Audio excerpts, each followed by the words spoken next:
falar de alguém que a gente ama e não consegue.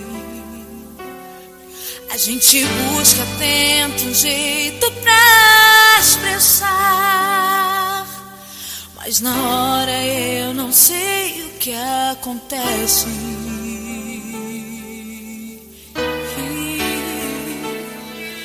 Senhor, como eu queria ser exata naquilo que eu tenho pra dizer. São tantas coisas que eu gostaria de falar, há tantas coisas para te agradecer.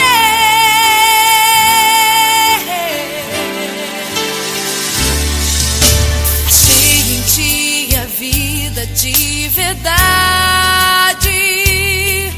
provei algo que antes nunca conheci. O calor e o aconchego em teus braços, o carinho com que cuidas bem de mim.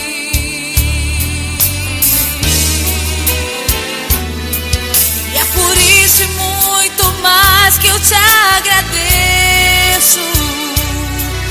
Vou procurar a melhor forma que eu puder, mas tu me conheces bem e também meu coração. Ó Senhor, preciso apenas te dizer: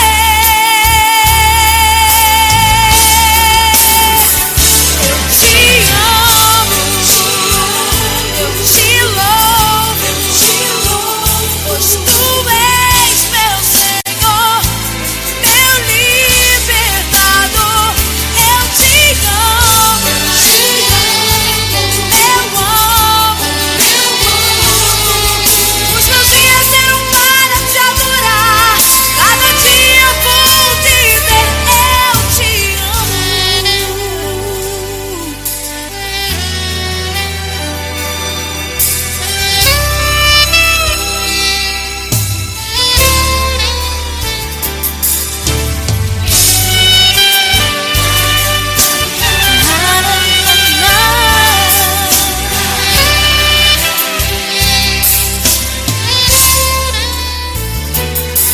E é por isso e muito mais que eu te agradeço. Vou procurar a melhor forma que eu puder, mas tu me conheces bem e também meu coração. Ó Senhor, preciso apenas dizer: